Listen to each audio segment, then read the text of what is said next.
Assalamualaikum warahmatullahi wabarakatuh. Berjumpa kembali di channel Avandi Studio. Di kesempatan kali ini saya akan menunjukkan cara menjalankan program Face Mask Detector yang dapat mengidentifikasi penggunaan masker pada wajah. Oke, agar lebih memahami mengenai cara penggunaan program Face Mask Detector ini, saya sedikit akan menjelaskan mengenai bagaimana sih caranya supaya masker itu bisa terdeteksi tepat di muka kita atau tidak. Untuk program sendiri, ini menggunakan konsep deep learning. Deep learning merupakan salah satu cabang dari machine learning. Jadi kalau di hierarkinya itu ada artificial intelligence, di dalamnya ada machine learning, di dalam machine learning ada lagi yang namanya deep learning, di mana deep learning ini terdiri dari banyak layer atau multiple layer. Di dalam deep learning itu bisa sampai ada 100 sampai ribuan layer. Kalau di jaringan saraf tiruan biasa kan hanya paling satu atau dua layer. Oke, sebelum saya lanjut ke slide berikutnya, bisa di subscribe dulu channel Avandi Studio ini. Oke, saya lanjutkan. Untuk menjalankan program ini, untuk menjalankan program Face Mask Detector ini, pertama kita harus menginstal yang namanya TensorFlow. TensorFlow ini merupakan sebuah framework machine learning yang memiliki fitur image recognition, jadi memiliki fitur untuk pengenalan gambar. Kemudian untuk TensorFlow ini membantu kita dalam membuat neural network dalam skala besar. TensorFlow ini buatan Google, sifatnya open source. Kemudian untuk menginstal TensorFlow, tinggal ketikkan perintah pip install TensorFlow. Untuk TensorFlow sendiri versinya ada dua, ada TensorFlow CPU dan juga ada TensorFlow GPU. Bagi kalian yang memiliki laptop dengan GPU NVIDIA, itu bisa install TensorFlow yang versi GPU. Kalau menggunakan versi GPU, berarti dia nanti running prosesnya akan berada di CPU, sehingga nanti akan lebih cepat. Tapi ya syaratnya itu harus menggunakan GPU NVIDIA GeForce. Oke, kalau sudah kalian install menggunakan pip install, jadi pip itu adalah package installer for Python. Jadi kalau kita mau menginstal library Python, kita bisa menggunakan pip. Nanti kalau sudah berhasil terinstall, kita buka idle Python, lalu kita import TensorFlow as TF seperti ini, kemudian kita print tf titik underscore underscore version. Ini untuk melihat versi dari TensorFlow kita. Kalau saya di sini menggunakan TensorFlow yang CPU karena untuk TensorFlow yang GPU di laptop saya tidak support GPU-nya. Punya saya NVIDIA yang versi lama. Jadi kalau tidak support GPU nanti akan muncul seperti ini. CUDA, NumPad, DDL not found. Jadi nanti kita menginstal yang namanya library NVIDIA CUDA seperti itu. Ini kalau kita sudah berhasil menginstal TensorFlow, berikutnya kita install yang namanya OpenCV. OpenCV ini merupakan library yang digunakan untuk mengolah gambar dan video. Untuk teman-teman yang sebelumnya sudah berkecimpung di bidang computer vision pasti sudah familiar dengan library ini, yaitu OpenCV. Untuk menguji apakah OpenCV-nya sudah terinstall atau belum, kita bisa masuk ke idle Python, kemudian kita import CV2 seperti ini. Jika diimport CV2 seperti ini tidak error, maka OpenCV berhasil terinstall dengan baik. Lalu kemudian kita cetak versi dari OpenCV kita, ketikkan CV2 titik underscore underscore version. Di sini saya menggunakan versi OpenCV yang terbaru yaitu 4.2. Kemudian selanjutnya kita menginstal sebuah framework namanya Keras. Jadi bacanya Keras bukan Keras.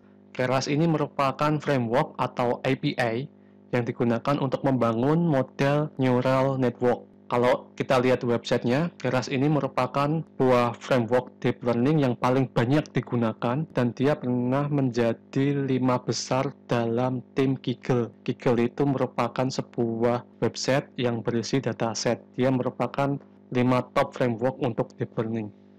Selanjutnya, untuk menginstal Keras, Jika berhasil, kita import keras seperti ini, kemudian sama perintahnya print keras version untuk melihat versi kerasnya.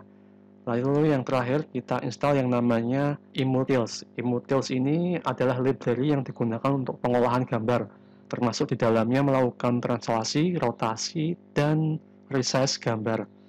Jadi, ini adalah library-library yang kita perlukan untuk membuat sebuah aplikasi yang namanya Face Mask Detector.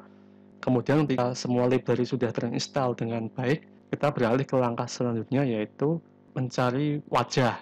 Di sini ada beberapa tahapan mask detector. Yang pertama yaitu ini ada contoh wajah tanpa masker. Kemudian kita akan melakukan deteksi wajah. Ketika melakukan deteksi wajah akan muncul yang namanya bounding box. Dia akan menyeleksi area sekitar wajah. Lalu setelah itu kita crop wajah dalam bentuk ROI. ROI itu region of interest dari wajah, kita crop. Kemudian kita detect facial landmark. Jadi facial landmark itu dia akan mendeteksi titik-titik di sekitar wajah kita. Lalu kita cari gambar masker, kemudian coba kita tutupi wajah tersebut dengan masker. Jadi ini tahap-tahapannya, tadinya wajah tanpa masker, kemudian kita lakukan deteksi wajah, lakukan seleksi menggunakan bounding box, kemudian kita crop wajahnya, kita ambil ROI-nya, lalu kita deteksi facial landmark-nya, lalu kita cari contoh masker, kita masukkan masker ke dalam wajah. Untuk dataset yang digunakan ini ada dua, yaitu wajah dengan masker dan wajah tanpa masker. Untuk wajah dengan masker itu jumlah wajahnya ada 690, untuk wajah tanpa masker jumlah wajahnya ada 686. Jadi kalau dijumlah totalnya ada 1376 wajah. Jadi jumlah ini datasetnya, jumlah datasetnya ada 1376. Yang tanpa masker ada 686, yang menggunakan masker 690. Dataset ini diperoleh dari seorang data scientist atau machine learning engineer namanya Prasna Bandari. Dia dari India, dia mengumpulkan datasetnya, ini dikumpulkan, kemudian dia buat sebuah model machine learning. Jadi kita patut berterima kasih pada Prasna Bandari ini yang telah berhasil mengumpulkan dataset. Untuk struktur direktorinya ini, untuk menjalankan program ada dataset yang berisi dataset wajah tanpa masker dan wajah dengan masker. Lalu di sini ada contoh-contoh wajah menggunakan masker, wajah tanpa masker. Kemudian nanti folder example ini digunakan untuk pengujian apakah model kita sudah berhasil mendeteksi dengan baik. Lalu di sini ada sebuah model, di sini ada deploy proto.txt dan ada res 300x300 SSD header. Jadi SSD ini merupakan sebuah framework untuk deteksi gambar. Dia menggunakan KV model. Ya, ini yang dibuat oleh Prasna Bandari ini. Lalu di sini ada kode Python, ada detect mask, ada detect mask video, kemudian ada train mask detector. Jadi file-file Python ini nantinya yang digunakan untuk menjalankan program. Train mask detector digunakan untuk melakukan pelatihan, kemudian detect mask image ini digunakan untuk pengujian. Lalu kalau detect mask video ini digunakan untuk mendeteksi wajah secara real time. Jadi jika sudah diuji dengan baik, diuji kok akurasinya tinggi dan berhasil mendeteksi masker dengan baik, maka kita bisa menjalankan detect mask video untuk menjalankan program secara real time. Ya, ini untuk pelatihan kita masukkan ke dalam command prompt, kita jalankan Python training mask detector. Terus ini kita harus tambahkan argumen datasetnya, ini folder datasetnya.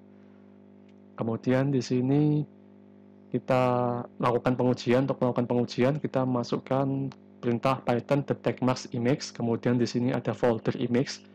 Terus kemudian example ini kita panggil, kemudian misalkan kita mau menguji masker 01 ini apakah berhasil dideteksi atau tidak. Lalu untuk pengujian real time cukup dengan perintah Python detect mask video. Jadi untuk training kita tambahkan argumen dataset, terus ini folder datasetnya. Untuk pengujian kita tambahkan argumen image, terus ini lokasi image-nya. Terus ini kalau real time detection tinggal seperti ini saja. Seperti itu. Jadi sekarang kalian sudah tahu library-library yang digunakan untuk menjalankan program FaceMax Detector ini. Kemudian kalian juga sudah mengetahui langkah-langkah untuk membuat dan menjalankan Face Detector ini. Lalu sekarang kalian juga sudah mengetahui struktur directory, bagaimana menjalankan training, bagaimana menjalankan pengujian, dan bagaimana melakukan real-time detection melalui video. Selanjutnya di sini saya akan menjelaskan sedikit mengenai kodenya. Jadi untuk kodenya sudah ada di description box yang ada di bawah. Di sini saya akan memperlihatkan kode untuk pelatihan. Jadi di sini kita lihat ada beberapa library yang diimport atau dimasukkan, yaitu TensorFlow Keras. Makanya di sini saya menjelaskan bagaimana cara install TensorFlow, bagaimana cara install Keras. Lalu juga ada Immutils. Kalau kalian sudah menginstal Anaconda, pasti library Matplotlib dan NumPy juga akan otomatis terinstall. Jadi saya sarankan kalian menggunakan Anaconda saja. Oke, di sini ada argumen-argumen yang dibutuhkan, ada argumen dataset, makanya kita tulis strip dataset, atau bisa kita tulis strip D ini seperti ini. Kalau sudah training dilakukan, maka akan muncul sebuah gambar namanya plot PNG. Plot PNG ini akan menggambarkan data validasi dan data loss yang terjadi selama pelatihan. Lalu dia juga akan menghasilkan model. Nanti setelah training berhasil, dia akan memunculkan sebuah file namanya Max Detector Model. Jadi setelah kita melakukan training, kita akan mendapatkan model ya. Model ini yang nantinya akan digunakan untuk mengenali objek wajah yang ada maskernya. Jadi kita mendapatkan sebuah model. Lalu di sini ada inisialisasi untuk learning rate, kemudian epochs, dan batch size. Ini namanya batch size. Jadi di sini kita lihat learning rate-nya ada 10 pangkat min 4 atau 0,0004. Fungsi dari learning rate ini adalah meningkatkan efektivitas dari parameter tingkat pembelajaran, di mana tingkat pembelajaran merupakan parameter yang berfungsi untuk meningkatkan kecepatan belajar dari jaringan backpropagation. Jadi di sini kita menggunakan jaringan saraf tiruan backpropagation. Ini untuk learning rate 10 pangkat min 4 ini sudah ideal. Kalau terlalu banyak nanti terjadi overfitting. Lalu untuk epochs atau jumlah iterasinya, jumlah dilakukan pelatihannya ada 20 epochs atau 20 iterasi. Lalu untuk batch size ini adalah jumlah sampel data yang disebar ke neural network. Jadi kalau misalkan kita punya 100 dataset, kemudian batch size-nya kita berikan 5, maka dari 100 dataset ini dibagi 5, maka akan terbentuk 20 data. Jadi batch size ini merupakan sampel data yang disebar ke neural network. Oke, kalau begitu langsung saja kita lakukan training. Silahkan kalian buka directory FaceMax Detector yang sudah kalian ekstrak. Kemudian kalian buka command prompt. Lalu di command prompt ini kita jalankan file trainmaxdetector.py. Ketikkan Python, kemudian train max underscore detector.py, kemudian jangan lupa masukkan argumen dataset, lalu tuliskan folder dataset, karena nama folder yang menyimpan dataset adalah dataset. Kemudian kita coba untuk enter untuk menjalankan. Ya, kalau misalkan pertama dijalankan, karena kita menggunakan TensorFlow akan muncul tulisan seperti ini. Karena saya tidak menggunakan NVIDIA CUDA, maka di sini tulisannya CUDA not found. Seperti itu. Kita besarkan ya seperti ini. Nanti akan muncul loading image seperti ini. Lalu nanti akan muncul proses trainingnya. Nanti akan diiterasi sebanyak 20 iterasi karena kita sudah memberikan nilai epochs-nya tadi adalah 20. Di sini kita lihat prosesnya sudah berjalan. Ini dimulai dari epoch pertama sampai epoch 20. Oke, kita tunggu karena saya menggunakan CPU, maka prosesnya mungkin akan berlangsung sangat lama. Kalau kalian menggunakan GPU, pastinya prosesnya akan lebih cepat. Oke, kita tunggu sampai prosesnya selesai. Oke, ini sudah setengah perjalanan, sudah masuk ke epoch ke-14. Ya, di sini kita lihat ada loss, ada akurasi. Akurasinya cukup tinggi sampai 0,99 atau 90%. Oke, kita naik ke atas. Di sini saya menggunakan CPU, makanya prosesnya agak lama dibandingkan jika kita menggunakan GPU. Kemudian jangan lupa untuk menginstal OpenCV yang digunakan untuk pengolahan gambar. Oke, kita tunggu sampai prosesnya selesai. Di sini rata-rata waktunya adalah 70 detikan. Ya, ini prosesnya sudah selesai, sudah sampai epoch ke-20. Kita lihat prosesnya berlangsung cukup lama, 26 menit, sekitar 26 menit. Kemudian akan muncul evaluation network berisi precision, recall, dan F1 score. Lalu muncul juga akurasinya. Akurasinya cukup tinggi ya, sampai 100%. Jadi insya Allah model yang kita hasilkan itu akan sangat akurat harusnya. Oke, selanjutnya kita lihat akan muncul dua file, yaitu plot.png yang berisi hasil trainingnya. Ini hasil trainingnya cukup baik, sampai 100% akurasinya. Kemudian untuk loss-nya juga sangat kecil. Untuk loss-nya itu grafik hasil training loss akurasi. Kemudian akan muncul max detektor model yang akan kita uji nantinya. Setelah kita mendapatkan model dari hasil training, selanjutnya kita lakukan pengujian. Kita lakukan pengujian dengan gambar yang sudah kita sediakan di example. Di sini ada 3 gambar, kemudian kita coba apakah sudah berhasil mendeteksi adanya masker atau belum. Di sini saya akan membuka command prompt, kemudian saya akan mengetikkan perintah seperti ini.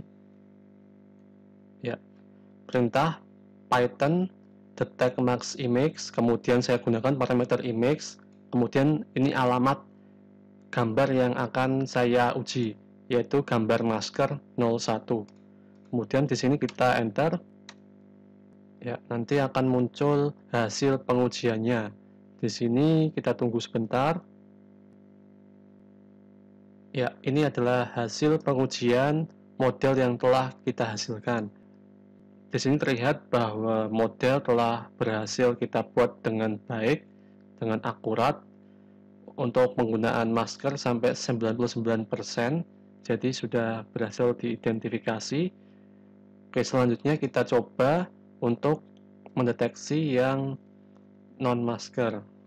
Di sini saya tulis non-masker 01.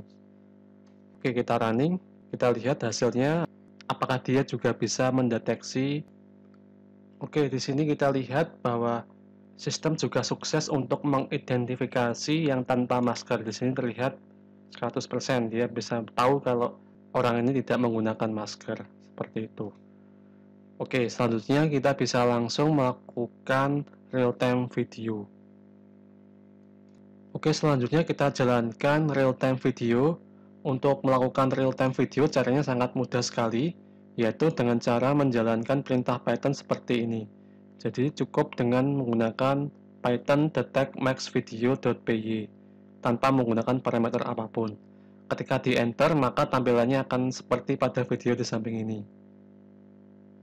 Jadi di sini kita sudah berhasil untuk mengimplementasikan real-time video, di mana pada video tersebut bisa kita lihat dapat mengidentifikasi penggunaan masker maupun tidak.